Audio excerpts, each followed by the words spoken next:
मैं सरकार का भी शुक्रिया अदा करता हूँ, ऐसे प्रोग्राम कराते रहे जिससे आर्टिजनों को फैज हो, क्योंकि आर्टिजनों के लिए सरकार बहुत कुछ सोच रही है। मैं इंदिरा गांधी के सामने बैठा था, मेरे स्टॉप पर मोदी जी आए और आने के बाद मेरे प्रोजेक्ट देखे और बहुत अच्छे लगे उन्हें। उसके बाद 3 दिन के बाद फ़ोन आया, मैं घर आ गया तो वो बोले एक मटका ब्लैक कलर का रखा था वो भेजिए। देखिए उसमें हमारे पास कोई नहीं आया कि हमारे पास कोई याद और हमारी खैर खबर लेता या हमसे कोई जानकारी करता कि आप किस तरह से बनाते हो या आपकी क्या कंडीशन है, ऐसा कभी नहीं हुआ।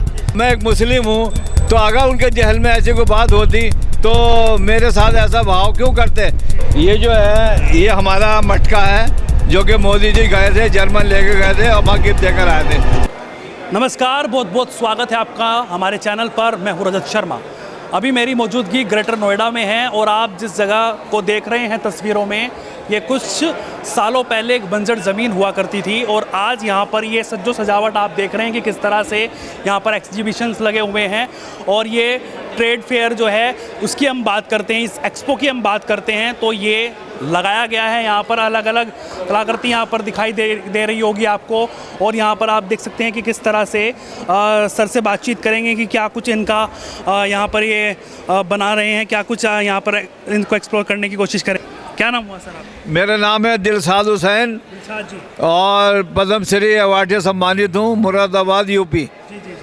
तो पद्म श्री आपको मिला था, उसमें तो आपको खुशी होगी, लेकिन ये जो आपका ये आप बनाते हैं, इस पे थोड़ा सा हमें बताने की कोशिश करें। क्या कुछ जो है विजिटर आपको देखकर और समझें कि जाने की क्या कुछ आप बनाते हैं यहाँ पर। ये जो मैं बनाता हूँ विरासत पे नक्काशियाँ कार्य करता हूँ और जो बचपन से मैं अपने दादा से सीखा है और बहुत अच्छे से उन्होंने सिखाया, जो कि आज मुझे कामयाबी मिल गई है और मुझे पद्म श्री मिल गया है और इस काम के अंदर बहुत महारत हुई।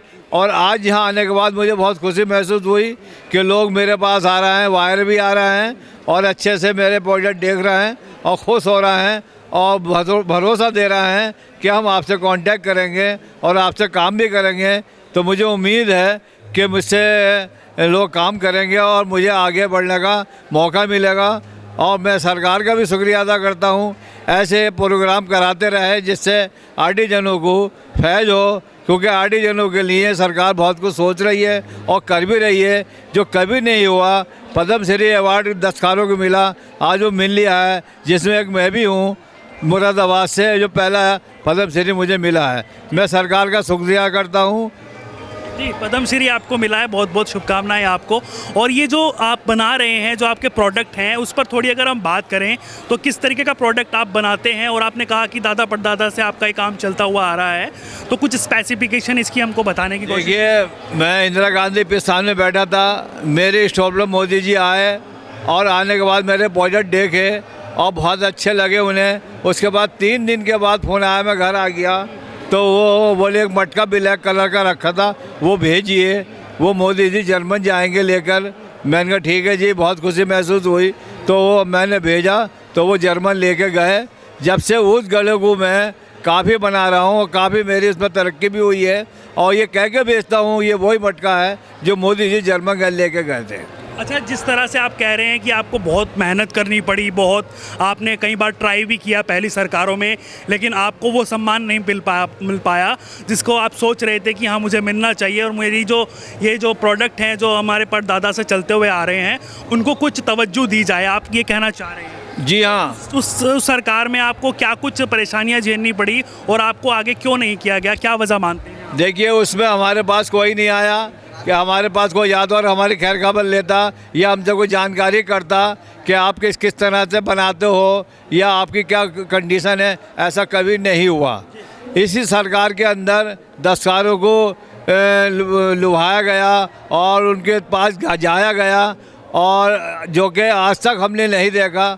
हमारे बुजुर्ग या हमारे रिश्तेदार कभी कोई पद्म श्री मिला हो, ये पहला इत्तेफाक है जो सरकार ने जो छुपे हुए दस्तकार थे उनको उभारा और बाहर लाई और उनको पद्म श्री दिया। लेकिन उस पर तो एक आरोप लगता है सरकार पर कि वो तो एक समुदाय को साथ लेकर चलती है। आप तो मुस्लिम समाज से है, फिर आपको पद्म श्री कैसे मिल गया? अगर ऐसा कुछ है, आपको लगता है कुछ ऐसा? देखिए अगर ऐसा होता तो मुझे पद्म श्री क्यों मिलता, क्योंकि जिस वक्त मैं पद्म श्री लेने गया था तो उस वक्त कोई भी ऐसा भेदभाव नहीं था कि सोचा जाता कि मुस्लिम है। मैं समझता हूँ जिस वक्त मैंने मोदी जी से बात करी और उनका शुक्रिया अदा करा तो मोदी जी ने कहा कि आप मुरादाबाद से दिलशाद हुसैन हैं, तो मुझे ऐसा लगा कि मोदी जी की ख़ास तौर से दस्तकारों के ऊपर तवज्जो है, जो एक दस्तकार का नाम भी उनके जहन में है। तो मैं ये कहूँगा कि ऐसा भेदभाव होता तो ऐसा क्यों सोचता। अब मैं अभी की बात बता दूँ आपको, परसों मोदी जी आए मेरे आगे, इनसे लिख ले और थोड़ा ठेक खाई और कहने लगे क्या नाम है पद्म श्री जी आपको नमस्कार। तो मैं एक मुस्लिम हूँ, तो अगर उनके जहन में ऐसी कोई बात होती तो मेरे साथ ऐसा भाव क्यों करते, मुझे रोक के और किसी से भी नहीं और मुझे ऐसा कहा तो मैं कैसे मान लूँ कि कोई भेदभाव उनके दिल में या सरकार के दिल में ऐसा भेदभाव है। और मैं उम्मीद भी रखता हूँ आगे कि मुझे भारत रत्न भी मिलेगा, मैं इस सरकार से उम्मीद रखता हूँ। अच्छा, तो ये जिस तरह से आपको नवाजा गया है, इस पद्म श्री की आप बात कर रहे हैं, तो ये लगातार जो बातचीत होती है, आपने कहा कि भाई ऐसा कोई भेदभाव नहीं है, तो ये बात जो होती है उस पर क्या कुछ कहना चाहेंगे, जो या क्या फिर टारगेटेड है या फिर ऐसा कुछ है कि हाँ भाई नहीं एक समुदाय को आगे रखा जाता है। अगर योगी जी की हम बात करें, उत्तर प्रदेश से आप हैं और उत्तर प्रदेश की बात करें तो उसमें मुरादाबाद एक पूरा हब है, आपके समाज के लोग ज़्यादा हैं, तो फिर क्या कुछ कहना चाहेंगे योगी जी के बारे में? देखिए ऐसा है, मेरी योगी जी से भी 9 बार मुलाकात हुई। अभी योगी जी आए थे परसों नहीं आए थे, वो आए थे 24 तारीख में मुलाकात हुई, मेरी स्टॉल पर गुजरे आए और कहने लगे दिलशाद जी आप खैरियत से हैं। तो मैं कैसे मान लूँ कि भेदभाव है, अगर उनको निकलना तो ऐसे भी निकल जाते। और जब भी मेरी उनसे मुलाकात होती है तो मेरी पहले खैरियत पूछते हैं, दिलशाद जी आप खैरियत से हैं, तो मैं इस चीज़ को नहीं मानूंगा कि कोई भेदभाव है। देखिए यानी कि काम को सलाम है, बाकी और सब जो है वो कुछ नहीं है। जिस तरीके के नैरेटिव बनाए जाते हैं इस सरकार को लेकर कि काम नहीं हो पा रहा है, और आप इतने बड़े एग्जीबिशन में आपने लगाया हुआ है, इतने बड़े एक्सपो में आप बैठे हुए हैं, क्या ये सुविधाएं ये सब चीज़ें आपको पहले मिलती थी क्योंकि आपका जो कारोबार है वो पौराणिक है और आपके दादा परदादा करते थे, तो उस टाइम में और इसमें आपको कितना अंतर नज़र आ रहा है? देखिए उस टाइम तो ऐसा लग रहा कि अब है हम दस्तकार, अब हम हैं दस्तकार कि जो कि हमें इस तरह की इज्जत मिल रही है। पहला कोई ऐसा नहीं था माहौल कि हमें वो इज्जत मिलती, दस्तकारों को लुभाया जाता या उनको स्टॉलें मिलती, इस तरह का कोई माहौल नहीं था। जब भी मुलाकात होती है मोदी जी से या हमारे योगी जी से, बहुत अच्छे से बात करते हैं। उनके जहन में ऐसा कुछ नहीं होता है कि वो हमसे मुस्लिम हैं तो हमसे ऐसी बात करें। हम भेदभाव नहीं, हमसे जब भी मिलते हैं खैरियत पूछते हैं, तो हम कैसे मान लें, नहीं तो ना पूछे खैरियत। अगर उनके दिल में कोई ऐसा भेदभाव हो तो ऐसा नहीं मानते हैं। जी, तो इसमें जो आकृति आपने बनाई हुई है वो कैसे बनाते हैं आप, क्या कुछ मैं बना के दिखाऊं? हाँ बना के दिखाइए आप थोड़ा सा, कि किस तरह से। देखिए आप देख सकते हैं कि हमने थोड़ा सा इनको परेशान तो कर दिया, लेकिन फिर भी आपको दिखाने की कोशिश करेंगे कि आखिरकार किस तरह से यहाँ पर आकृतियाँ जो है वो बनाते हैं।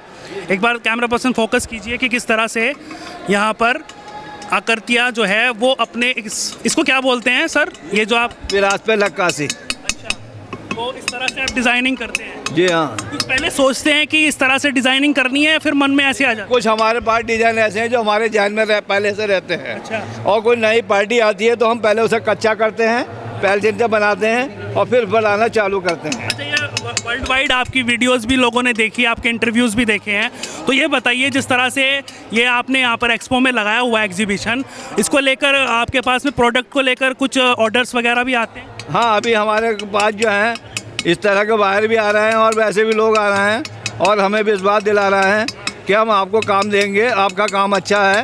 तो मैं समझता हूँ कि उम्मीद है कि काम हमें मिलेगा। और बेसिकली जैसे आपकी वहाँ पे स्टॉल होगी, आपके जो आप मुरादाबाद की बात कर रहे हैं, तो वहाँ पर भी बहुत ज़्यादा प्रोडक्ट आपका ख़रीदते हैं लोग, लेते हैं? मेरा जो प्रोजेक्ट है वो महंगा होता है क्योंकि उसकी नक्काशी अच्छी होती है, लेकिन जो लोग इस तरह के अच्छे पीस पसंद करते हैं कि भाई हमें कोई एंटीक पीस चाहिए, तो मेरे पास आते हैं। कुछ ऐसे भी लोग हैं जो गिफ्ट देते हैं, अच्छे गिफ्ट देना चाहते हैं किसी अधिकारी को या किसी और चीज़ को, तो वो मुझसे पसंद करते हैं, वो मुझसे खरीदते हैं। अच्छा, इसमें किस किस धातु का इस्तेमाल आप करते हैं? इसमें मैं एल्युमिनियम का भी करता हूँ, लोहे का भी करता हूँ, कॉपर का भी करता हूँ और विरास का भी करता हूँ। अच्छा अच्छा, जैसे ये वाली आपने बनाई है आकृति, तो ये इसमें कलर वगैरह भी डलते हैं? देखिए ये जो है ये हमारा मटका है जो कि मोदी जी गए थे, जर्मन लेके गए थे और वहाँ गिफ्ट देकर आए थे। अच्छा। वो मेरा ही मटका था। अच्छा जी, वो मेरा ही मटका था और हमारे मुराद में बड़ी खुशी मनाई गई कि एक हमारी दस्तकार की कला जा रही है जर्मन, और फिर वो मोदी जी खुद लेके जाना है, प्रधानमंत्री साहब। ये पीतल है, इसमें हमने निकल किया है। ये किस तरह का भी है, मैं देख सकता हूँ एक हाँ बार? बिल्कुल देखिए। ये देखिए किस तरह से इसकी आकृति आप देख सकते हैं, किस तरह से डिज़ाइन किया गया है। और आप देखिए कितना बारीक काम यहाँ पर आपको दिखाई देगा कि ये देखिए किस तरह से। और इसमें मतलब क्या क्या यूज़ कर सकते हैं इसमें, मतलब किस लिए होता है, क्या क्या डाल सकते हैं इसके अंदर? इसमें कुछ भी पानी भर सकते हैं, आप फूल भी लगा सकते हैं, कोई अपने मेवा जैसे रखनी चीज़ वो भी रख सकते हैं, मतलब कैसे भी यूज आप कर सकते हैं। जो खाने में भी कर सकते हैं और आप 100 पीस में भी कर सकते हैं। ये मैंने पीछे अपने लिख छोड़ा है, ये मेरा नाम है, मेरा पदम। तो देखिए अगर हम बात करें इस एक्सपो की और हम बात करें का नाम जो है वो कोई इनको इंट्रोडक्शन देने की ज़रूरत नहीं है, सब जानते हैं। और पद्म श्री की हम बात करें तो इनको पद्म श्री से नवाजा गया है। और इनका जो जैसे बताया इन्होंने कि इनका ये जो क्या बोलते हैं सर इसको मटका बोलते हैं। मटके को जो आकृति बनी हुई है इसको मोदी जी जर्मन लेकर गए थे और वहाँ पर उनको बहुत पसंद आया। और देश के प्रधानमंत्री जो हैं वो हमने इनसे बातचीत करने की कोशिश की कि उनका व्यवहार कैसा है, योगी जी का व्यवहार कैसा है, सब कुछ हमने इनसे जानने की कोशिश की। और जिस तरीके की बात होती है कि वो भेदभाव करते हैं, हिंदू मुसलमान की बात करते हैं, उस पर भी हमने इनसे बातचीत करने की कोशिश की। सर जो ये कहते हैं कि वो हिंदू मुसलमान करते हैं, क्या कुछ कहना चाहेंगे? देखिए अगर मेरे साथ करते तो मैं कहता, मेरे साथ तो ऐसा भेदभाव आज तक हुआ नहीं। अच्छा, तो मैं कैसे मान लूँ इस बात को? हाँ, अगर भेदभाव करते तो मैं मुस्लिम हूँ तो मुझे क्यों देते पद्मश्री? नजरअंदाज भी कर देते। मेरी कला को ले गया थे जर्मन, लेकिन आपकी कला का सम्मान किया है। सम्मान किया। और जब मिलते हैं जब भी सम्मान करते हैं मेरा। मैं क्या हूँ, एक दस्तकारी तो हूँ, लेकिन सम्मान करते हैं, मैं उनका शुक्रिया अदा करता हूँ बहुत। तो देखिए टैलेंट अगर हो तो कहीं भी उसको हम यूज़ कर सकते हैं और उसकी हम प्रशंसा जितनी कर सकते हैं वो भी बहुत अच्छी बात है। लेकिन अगर योगी जी की, मोदी जी की यहाँ पर बात करें तो उन पर हमने जानने की कोशिश की उनका व्यवहार कैसा है। और इनको पद्मश्री जो मिला है उसको लेकर तो ये खुश हैं ही हैं। लेकिन जो डीपली अगर हम बात करें मेल जोल की, जब यहाँ पर आए थे योगी जी और प्रदेश के प्रधानमंत्री नरेंद्र मोदी जी, तब भी ये बता रहे हैं कि इनसे बात करके गए हैं, इनसे हालचाल पूछ कर गए हैं। आपको इनकी राय कैसी लगी है? आपको इनकी आकृति जो इन्होंने बनाई हुई है, इसके ऊपर कला की हुई है, उसको वो कैसी लगी आप कमेंट करके ज़रूर बताइएगा। और लगातार जुड़े रहिएगा हमारे चैनल के साथ। अब तक के लिए इतना ही, नमस्कार।